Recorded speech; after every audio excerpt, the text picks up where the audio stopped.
I'm such a bad hacker. Bad. Hobgoblin is the cream of the crop when it comes to Spider-Man villains. He's always on demon time. I'm talking 24/7. From his very first appearance in Amazing Spider-Man 238, all the way to his most recent appearance in Miles Morales' Spider-Man 17, the character reaches degrees of rawness like I've never seen before. This cover art alone told you right off rip the new Goblin on the scene was going to be ruthless. We weren't getting another Green Goblin, that's for sure. Stern and Romita wanted to capture more of that Goblin love, but a father-son duo had already been killed off as Green Goblins. It was becoming tiresome and played out to do another Green Goblin storyline. The creators wanted to do a twist on things, switch it up a little bit. And boy, did they do a phenomenal job in that twist. The costume is very similar to the Green Goblin's. I mean, in his very first appearance, he explicitly states he's using all of the Green Goblin's tech and he just dyed all of the clothing to be a different color. But he is vastly different from the Green Goblin. Even if he's using all of his technology and notes, he's nothing like him. The way he's drawn even sets him apart so differently from the Green Goblin. The hood makes him like a shuddery villain. He strikes way more fear with his red eyes as well. Green Goblin is almost always drawn completely in light and shown like crystal clear. But the Hobgoblin, however, is rarely drawn in light and he's often like covered in large casting shadows over him. Hobgoblin may be a goblin, but he is nothing like the Green Goblin. Hobgoblin is a certified death dealer, y'all. Starting from his first appearance, a shady man who would be the Hobgoblin had been tipped off that the Goblin's hideout had been found.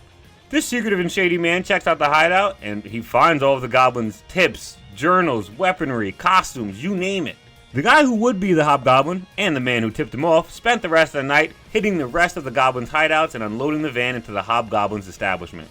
Hobgoblin then blows up the van the other guy was in order to make sure there was no witnesses. No one knows about any of this now because Hobgoblin blew him up, just blows him up. He hasn't even put on the costume yet and the man is out for blood. As I said earlier, he would dye the garments and thus we have the orange-wearing goblin known as the Hobgoblin. In the very next appearance, Hobgoblin would then go on to fight Spider-Man, and it's a really good fight. Spider-Man and Hobgoblin are literally going back and forth. It's awesome. The best part about the fight, though, for me, is that the Hobgoblin's admiring Green Goblin and Spider-Man the whole time. He's like trying to wrap his head around the fact that Norman was able to fight Spider-Man for so long and so often, which is like the biggest difference between the two characters. Green Goblin hates Spider-Man. He has like this personal vendetta against him. His life's goal and life's work is to make Spider-Man as miserable as possible. Hobgoblin fought Spider-Man one time and was just like, damn, yo, these guys are really real. I'm just trying to get paid. And like, if I gotta kill you to get paid, I'm gonna kill you. We're gonna be scrapping. But like, I'm just trying to do my job and get my bread. Hobgoblin is much more professional than the Green Goblin. He's usually like a hired hitman, just like I said, trying to get money. Or he's looting places and robbing them for himself to try and get money for himself. He's goal-oriented. Whereas the Green Goblin's goal is usually just mess with Spider-Man. Hobgoblin has goals. He's goal-oriented. Hobgoblin's story I find so interesting because no one really knew who he was at first, right? It was Ned Leeds, it was Flash Thompson, it was Roderick Kingsley. Okay, it was actually Roderick Kingsley, but it was like a really long time before it was revealed who actually did it. Roderick Kingsley does this thing where he tricks a lot of people into becoming the Hobgoblin, mind controlling and all this stuff, and then they think they're the Hobgoblin so they can be the fall guy for him. This happens to Ned Leeds and Flash Thompson. Personally, I just love a whodunit story. You already know this if you've seen my Senator video. But I just like reading a story when I'm like, I don't really know who this is either, Spider-Man. I'm just as stumped as you are. It's really cool for the reader to be able to sit back and really relate to Spider-Man in this moment because, God darn it, I have no idea who the Hobgoblin was at the time. Hobgoblin has had so many cold, ruthless moments throughout the years, man. Kidnapping Harry and a pregnant Liz, framing freaking Flash Thompson, framing Ned Leeds, going at it in like a gang war with Jack-O-Lantern. Hobgoblin comics are always exciting. They're just so wild whenever he shows up. Hobgoblin has recently shown up and becomes a major antagonist for Miles Morales to Spider-Man. Hobgoblin and Spider-Man first fight in a warehouse where Hobgoblin is just trying to steal some tech.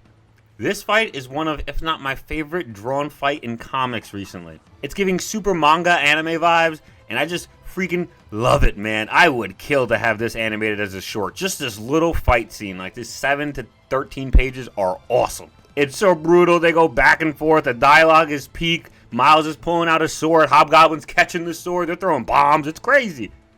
Hobgoblin is also drawn so beautifully in this book. Federico Vicentini? I'm not really sure how you pronounce his name, but this man is a literal legend. He is truly blessing us in the current Miles run. I strongly believe there is no comic book out on the market with better art than Miles Morales' Spider-Man's current run. Holy moly. Hobgoblin looks like a horror character. This character is ruthless and just wants to get the job done by any means necessary. Let's move to the adaptations, okay?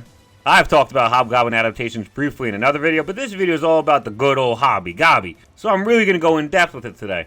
There's two main adaptations that exist for the Hobgoblin, but there's also like a handful of lesser known ones I'll shine some light on for you. Hobgoblin shows up in a numerous amounts of like side scrollers during the 90s, but he's not really fleshed out. Most of these are just boss fights, and he really looks kind of eh.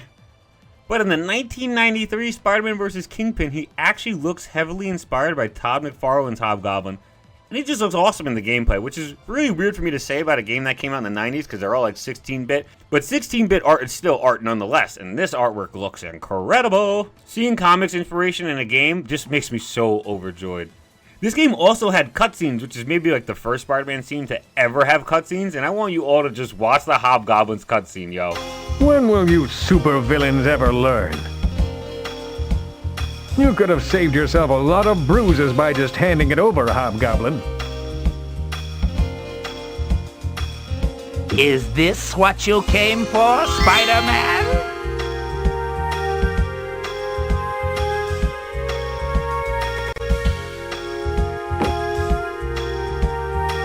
You're wasting precious time, fool.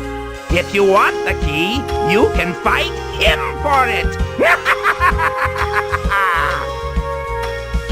Well, nobody ever said being a hero would be easy.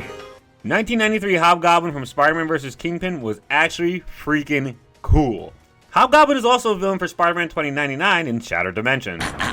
Spider, don't fade on me yet. What are you supposed to be? A demonic kumquat? You can call me a Hobgoblin.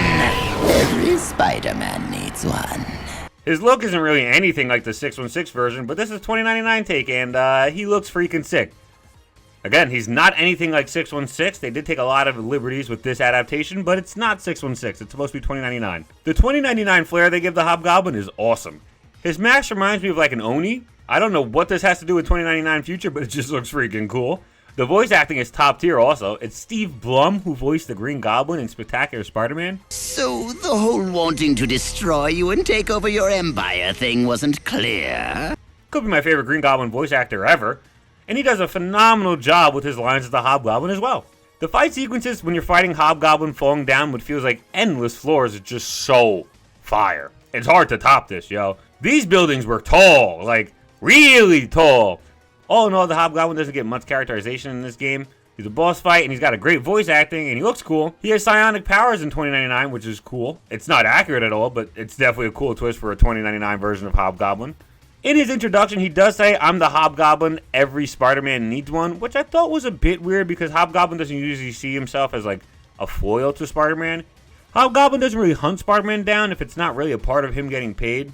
Now, if that's a part of the equation, Hobgoblin is going to go hard and he's going to try and kill Spider-Man, don't get me wrong. But Hobgoblin recognizes the spiders are tough. He isn't going to go at them for free or for the love of the game or anything. He's trying to make them dollar bills. Come on now. Then lastly, you'll see Hobgoblin and be able to play as him in LEGO Marvel 2. The character flies around on the glider and you can throw laughing bombs the whole 9 yards. LEGO games are always so much fun. On to his two main adaptations. Hobgoblin has never been adapted onto the big screen, so our only two fleshed out versions of Hobgoblin are cartoons. You got the 90s cartoon and the 2017 cartoon. The 90s cartoon version of Hobgoblin is so freaking good it hurts my soul. I could watch this version of the character forever. The voice acting by Mark Hamill is out of the park. Nice treat. Now for the trick. Greetings. Your computer's data has just been deleted by Hobgoblin computer finders. Oh, I'm such a bad hacker. Bad. He looks like Hobgoblin. He's all about the money just like Hobgoblin. The man is also quick on his feet like Hobgoblin. He sounds exactly what I think Hobgoblin would sound like. The character does show up well before the Green Goblin, which is probably like the main indictment against the adaptation when talking about how accurate this is.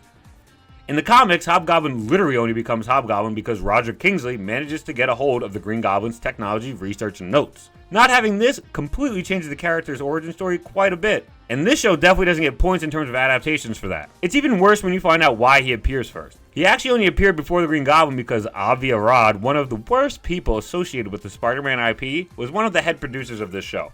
And he also owned a toy company that was making toys for Spider-Man. The reason Hobgoblin shows up so early in this cartoon is because his toy was already in production and Green Goblin's wasn't. Yep, that's it. Capitalism is the reason art suffers. Again. The other major flaw in this adaptation, stopping it from being labeled as perfect, is that it's not actually Roderick Kingsley behind the mask. The cartoon does a great job playing the whodunit with the Hobgoblin, much like 616 Comics did, but the man behind the mask is Jason Masondale. It was a bit disappointing when you find this out because, other than that, this adaptation's pretty damn accurate to a T. Why not just name the character Roderick Kingsley? It's also such a cool name. Roderick Kingsley. Why change it? I don't get it. But yeah, everything else is spot on. He's still greedy as hell. He damn near took over the Kingpin's empire. Personally for me, my favorite episode or arc with the Hobgoblin is the X-Men crossover.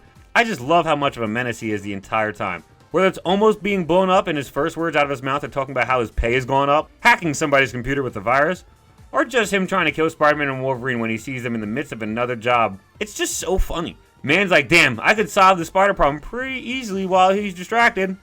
He's quite the opportunist if you think about it. I loved this. I did not love this. I don't even like this. Making Harry the Hobgoblin really is just not a good idea in my opinion. It makes it seem like the Hobgoblin is a substitute for the Green Goblin when in fact they are completely different characters. Harry shouldn't just pick up the Hobgoblin moniker as if it was another goblin name that doesn't have any meaning or carry any weight. Hobgoblin is a well-defined fan favorite by 2017. Honestly, he was like a fan favorite by like 1996. He's always been a fan favorite pretty much, but I digress. In the comics, Harry has a role as Peter's best friend and becomes the Green Goblin. I just wish showrunners understood you're not pulling some gotcha moment when you change things up when you try to spruce up a story. Making Hobgoblin a good guy? For what reason? Please don't say it's because it's a fresh and new take. The target audience for this show has probably never read Spider-Man comics before. Everything to them is a fresh and new take. Showrunners, don't say it's to keep it fresh for people like me who are older and still enjoy the shits, or maybe people who watch it with their kin or children. We read the comics and we want to see what we read in the comics adapted to the screen. If you change the comic storyline for your adaptation, you're just alienating comic readers. Change for the sake of change doesn't make an adaptation any better. You're just changing it for people who don't know there's a difference anyways. Or you're changing it for people who don't want it to be changed in the first place. Adaptations should only make changes to things that don't translate with time. People don't really read newspapers anymore, right? If you have Peter Parker working at a newspaper selling pictures of Spider-Man trying to get the front page of news, oddly enough, it might not land with younger audiences because people don't read the newspaper anymore. It's not really a thing. Something like that, sure, change it, make it better, make it more new, adapt it, make it like an online news journal, something like that. Makes more sense. Making Hobgoblin a good guy, making Harry the Hobgoblin just because, it's just puzzling. It's puzzling to all onlookers. Hobgoblin needs more adaptations. It's laughable a character who's been around this long and as iconic as he is has 2 cartoon appearances and no page appearances outside of that. No live action, no main villain in a video game. If Hobgoblin is ever used in live action, I hope they adapt his regular origin story, especially to the MCU. It could actually work. Green Goblin was here, and you can just say like the Green Goblin left some of his tech behind and whatnot, and you can have Roderick Kingsley show up and stumble upon it. This way you have Roderick Kingsley still find the Green Goblin's tech, and you can still use the origin story of him using all of his old weaponry and whatnot. You gotta hear me out for this one. Stick with me, stay with me. The person I would cast for the Hobgoblin in live action, he would never do it in a million years, but I would totally cast Jim Carrey. I think he would destroy this role. Not only do we already know he can body a crazy lunatic role, he's got the looks now. The gray and whatnot. Mans could be Roderick Kingsley and pull it off seamlessly. Carrey doesn't really like to act much due to the world around acting being so just abhorrent, and I honestly understand. But hey, if they got the guy to come back and play Eggman, I'm praying we can get the guy to come in and play Hobgoblin. The character just needs to be adapted. These two being the main adaptations is just so sad. Especially because this one is nothing like the Hobgoblin. They just share a name. He's a completely different character. Hobgoblin really only has one phenomenal adaptation. And for a character of his prestige, this is just tragic. Tragic. Dunk out. Peace.